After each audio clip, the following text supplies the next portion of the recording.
भाषा को समझ लेते हैं और इम्पोर्टेड परिभाषा जो कि काफ़ी यूज होता है वास्तविक संख्या में, उसको पढ़ लेते हैं। उसके बाद आपको मैथ की ओर लेकर चलेंगे, ठीक है।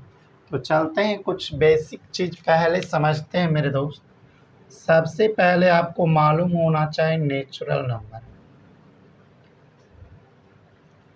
प्रकृत संख्या। हमें क्या मालूम होना चाहिए?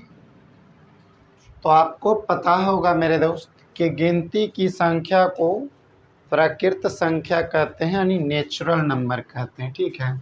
तो आप लिखिएगा मेरे दोस्त कि गिनती की संख्या को प्रकृत संख्या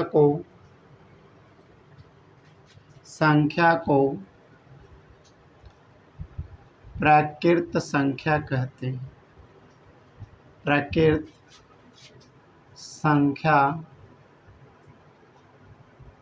कहते हैं, ठीक है। तो आप सभी स्टूडेंट को कम से कम यह पता होना चाहिए कि गिनती की संख्या को प्रकृत संख्या कहते हैं। तो आपको पता होगा मेरे दोस्त कि गिनती की संख्या मतलब हम कहाँ से गिनना स्टार्ट करते हैं? 1 से, उसके बाद 2, उसके बाद 3, उसके बाद 4। इसी तरह से आप इसको कहाँ तक ले जा सकते हैं? डेफिनेट अनंत तक, ठीक है। मतलब वे संख्या जो 1 से शुरू होकर अनंत तक जाता है उसे नेचुरल नंबर कहते हैं। उसे क्या कहते हैं? नेचुरल नंबर कहते हैं, ठीक है। अब उसके बाद आते हैं मेरे दोस्त पूर्ण संख्या, जिसका हम कहते हैं होल नंबर, ठीक है। तो पूर्ण संख्या की बात करते हैं तो पूर्ण संख्या होता है वे संख्या जो 0 से शुरू होकर अनंत तक जाता है। वे संख्या जो 0 से शुरू होकर अनंत तक जाता है उसे पूर्ण संख्या कहते हैं। मतलब अगर हम प्रकृत संख्या के आगे मतलब शून्य को भी शामिल कर दें मेरे दोस्त, तो यह पूर्ण संख्या हो जाएगा, ठीक है। तो चलते हैं, सीधा इसमें लिखेंगे कि प्रकृत संख्या में शून्य को मतलब 0 को शून्य को शामिल करने पर प्राप्त संख्या को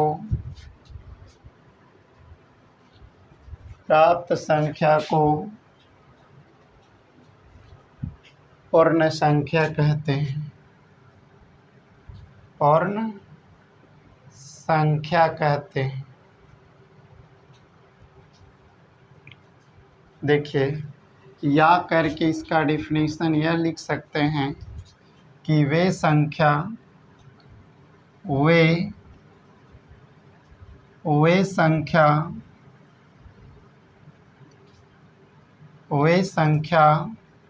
जो 0 से शून्य से शुरू होकर अनंत तक जाता है, अनंत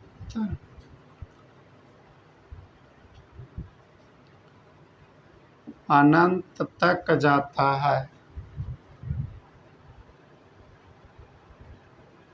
अनंत तक जाता है, अनंत तक जाता है, उसे पूर्ण संख्या कहते हैं। उसे हम क्या कहते हैं मेरे दोस्त? पूर्ण संख्या कहते हैं, पूर्ण संख्या कहते हैं, ठीक है। तो बात यह है मेरे दोस्त कि पूर्ण संख्या कहते हैं मतलब होल नंबर क्या है? 1, 2, 3, 4, 5 ... कहाँ? अनंत तक।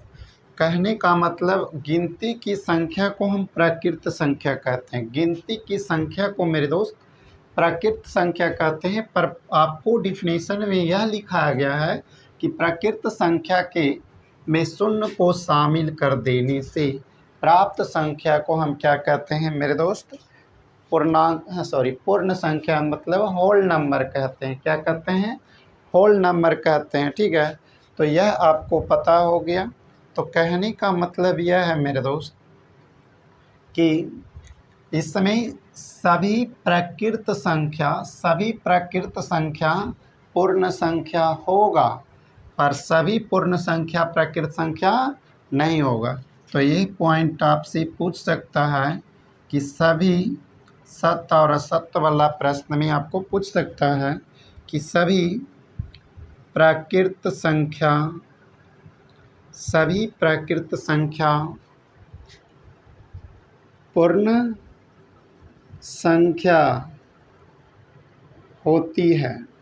देखिए, कहने का मतलब यह है मेरे दोस्त कि जो भी प्राकृत संख्या है वह सभी पूर्ण संख्या में शामिल है, और सभी पूर्ण संख्या जो है प्राकृत संख्या में शामिल है नहीं है, क्योंकि 0 पूर्ण संख्या में आता है पर प्राकृत संख्या में नहीं है। ठीक है, तो सभी प्राकृत संख्या पूर्ण संख्या होती है, लेकिन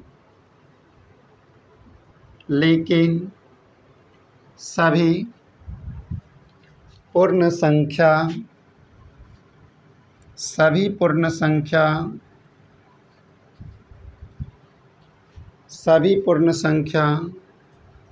प्राकृत संख्या नहीं होती है। सभी पूर्ण संख्या प्राकृत संख्या नहीं होती है। ठीक है, तो यह सभी पॉइंट आप पहले भी पढ़ चुके हैं, पिछले क्लास में भी पढ़ चुके हैं, पर इसको सिर्फ लिखा दिए इसलिए ताकि कुछ याद हो जाए। ठीक है, उसके बाद हम चलते हैं इसके नेक्स्ट पॉइंट में। अब हम देखेंगे मेरे दोस्त पूर्णांक संख्या। ठीक है, तो चलिए पूर्णांक संख्या के बारे में हम पढ़ते हैं। पूर्णांक संख्या क्या होता है कि वे संख्या, लिखिए, जब पूर्ण संख्या में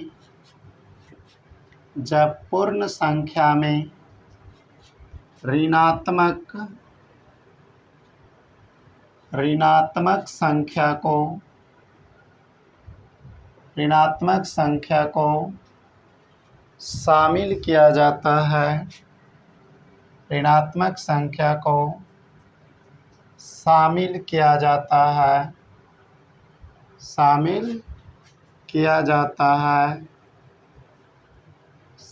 किया जाता है तो उसे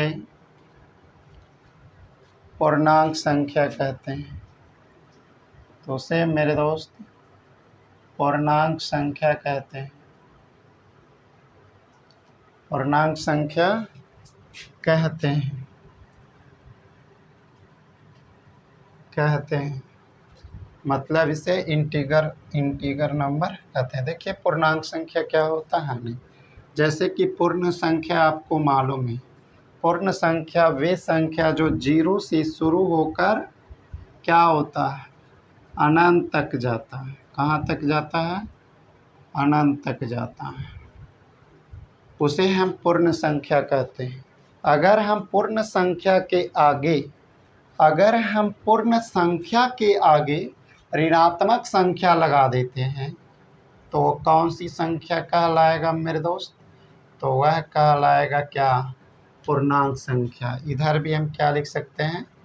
इनडेफिनिट तक। ठीक है, तो कहने का मतलब यह है मेरे दोस्त कि इसमें पूर्णांक संख्या के आगे अगर हम ऋणात्मक संख्या लगा देते हैं तो जो संख्या प्राप्त होता है उसे हम क्या कहते हैं? पूर्णांक संख्या कहते हैं। ठीक है, चलिए उसके बाद हमें पढ़ना है परिमेय संख्या। क्या पढ़ना है मेरे दोस्त? परिमेय संख्या। चलिए हम परिमेय संख्या का परिभाषा देखते हैं। ठीक है, और यह काफ़ी इम्पोर्टेंट है। ठीक है, चलिए परिमेय संख्या। कहा जाता है कि वे संख्या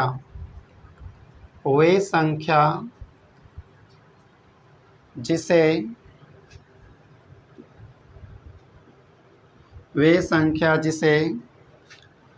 P/Q के रूप में व्यक्त किया जाता है या लिखा जाता है, जहाँ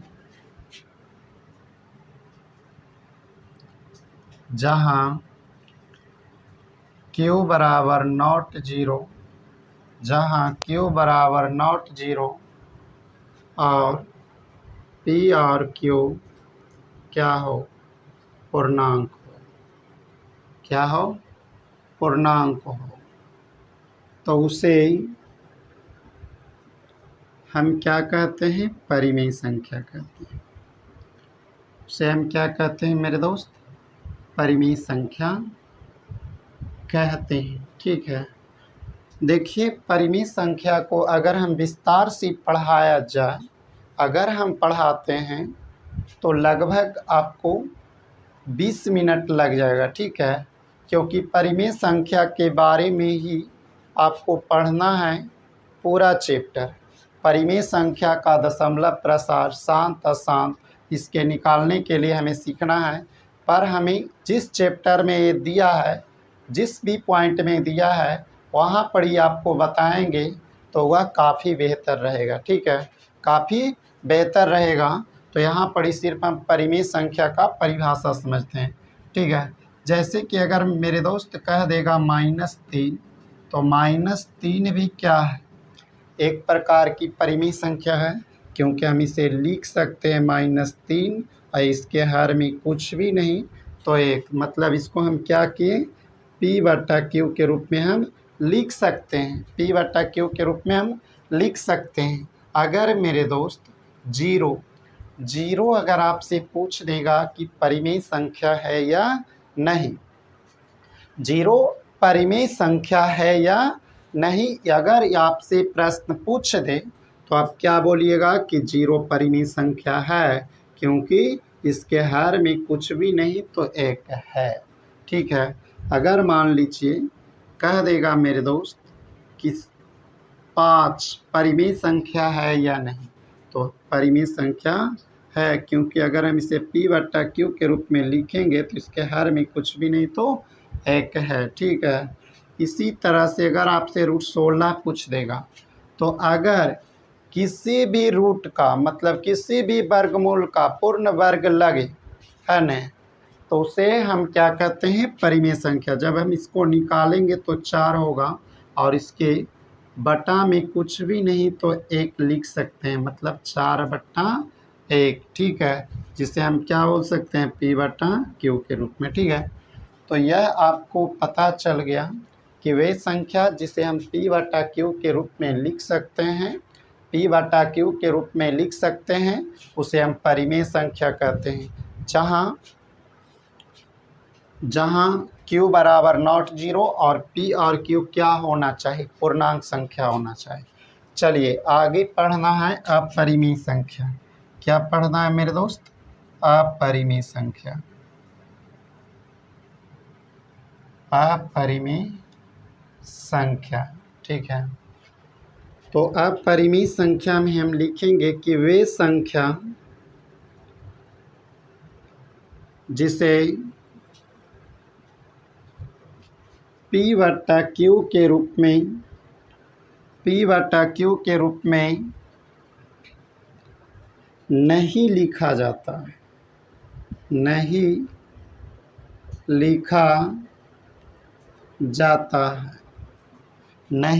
जाता है,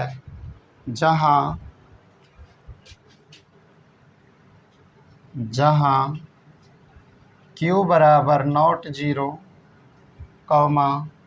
P और Q क्या होना चाहिए, पूर्णांक हो।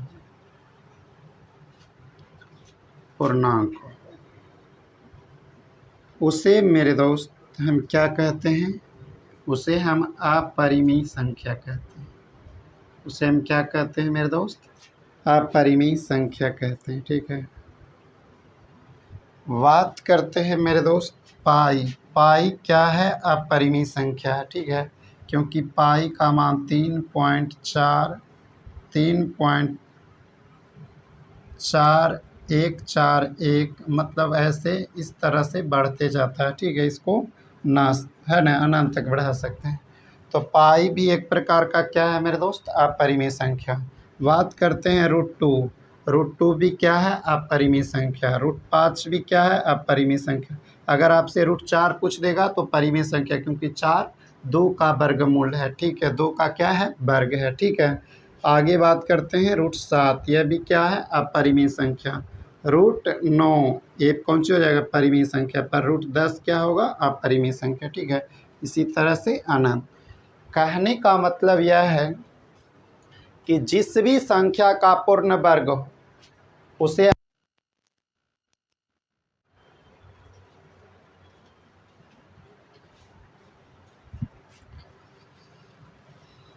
चल देखते हैं। इसके नेक्स्ट पॉइंट में हम देखेंगे मेरे दोस्त इवन नंबर मतलब सम संख्या और विषम संख्या के बारे में पढ़ना है। तो चलिए हम सबसे पहले देखते हैं मेरे दोस्त सम संख्या क्या है।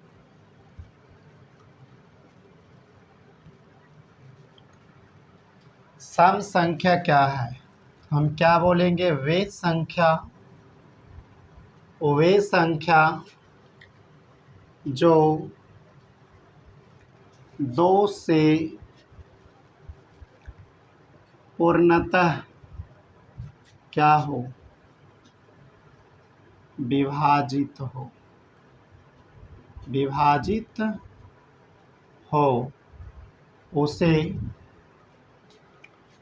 सम संख्या कहते हैं। सम संख्या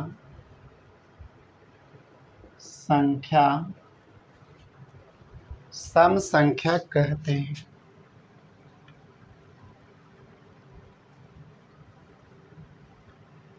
जैसे सम संख्या कहते हैं। ठीक है, मतलब वे संख्या जो 2 से क्या हो? पूर्णतः विभाज्य।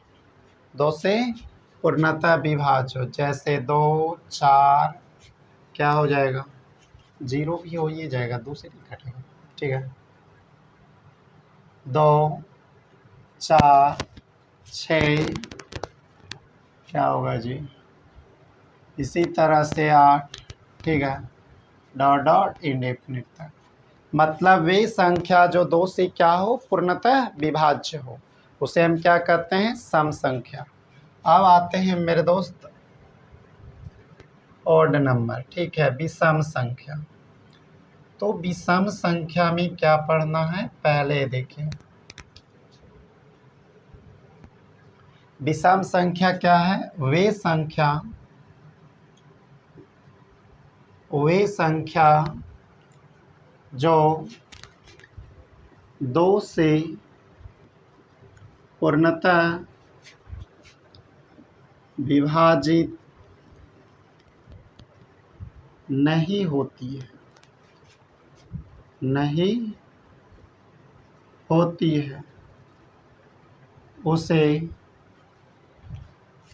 उसे सम संख्या कहते हैं।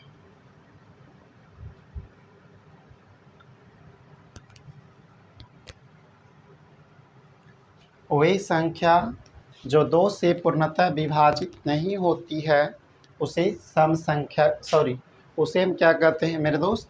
ऑड नंबर कहते हैं, विषम संख्या कहते हैं। क्या कहते हैं? विषम संख्या कहते हैं। जैसे क्या हो जाएगा? 1 2 1 उसके बाद क्या होगा? 3 3 के बाद क्या होगा? 5 5 के बाद क्या होगा? 7 7 के बाद 8 2 से कट जाएगा 9। ठीक है, इसी तरह से हम क्या बोल सकते हैं? अनंत। मतलब वे संख्या जो 2 से पूरी नहीं कटता उसे हम क्या कहेंगे? विषम संख्या कहेंगे। उसे हम क्या कहेंगे मेरे दोस्त? विषम संख्या कहेंगे। चलिए आगे नेक्स्ट पॉइंट हम चलते हैं। इसका नेक्स्ट पॉइंट में हम क्या पढ़ेंगे? एक होता है वह अभाज्य संख्या। क्या होता है मेरे दोस्त? अभाज्य संख्या। ठीक है, चलिए अभाज्य संख्या के बारे में देखते हैं। वे संख्या जो स्वयं और अब एक और स्वयं से विभाजित हो, मतलब एक और स्वयं से कटे, उसे हम क्या कहते हैं? अभाज्य संख्या कहते हैं। वे संख्या जो स्वयं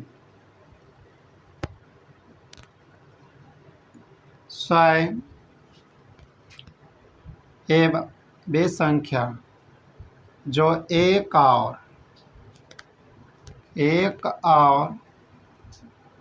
खुद से, मतलब स्वयं से क्या हो? विभाजित हो,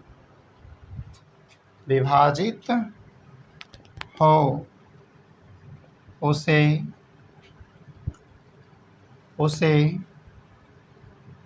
अभाज्य संख्या कहते हैं। उसे हम क्या कहते हैं मेरे दोस्त? अभाज्य संख्या कहते हैं। ठीक है, उसे हम क्या कहते हैं? अभाज्य संख्या कहते हैं। तो देखिए अभाज्य संख्या का परिभाषा एग्जाम्पल, अगर आपसे पूछा जाए कि सबसे छोटी अभाज्य संख्या क्या होगा? दो या कह के हम लिख सकते हैं जिसका दो गुणनखंड हो, जिसका दो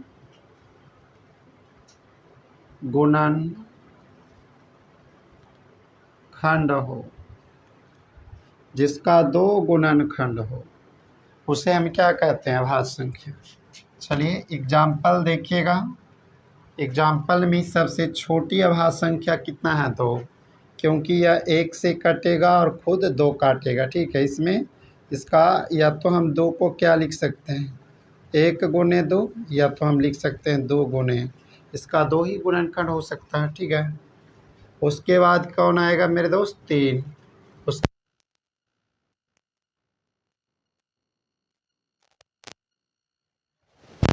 ठीक है, 5। उसके बाद क्या होगा मेरे दोस्त?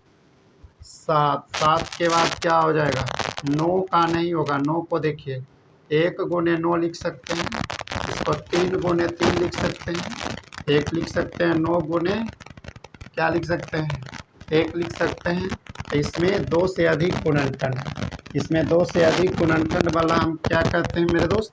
भाज्य संख्या में आता है। क्या आता है? भाज्य संख्या।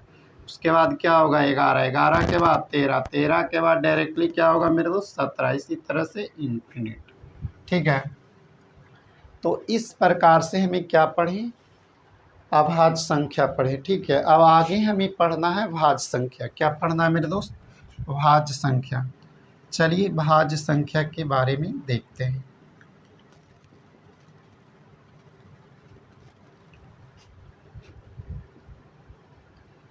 वे संख्या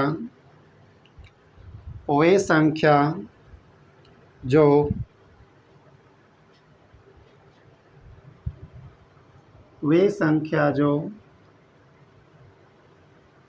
एक और स्वयं के अलावे अन्य संख्या से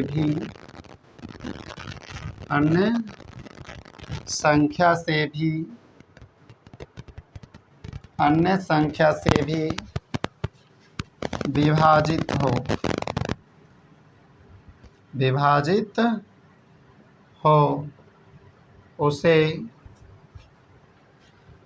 उसे भाज्य संख्या कहते हैं। उसे भाज्य संख्या कहते हैं।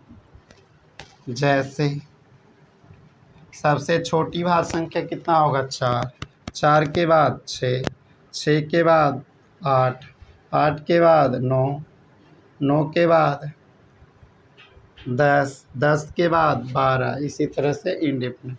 मतलब जिसका या 2 से अधिक गुणनखंड हो, 2 से अधिक गुणनखंड हो, ठीक है, उसे हम क्या कहेंगे, भाज्य संख्या।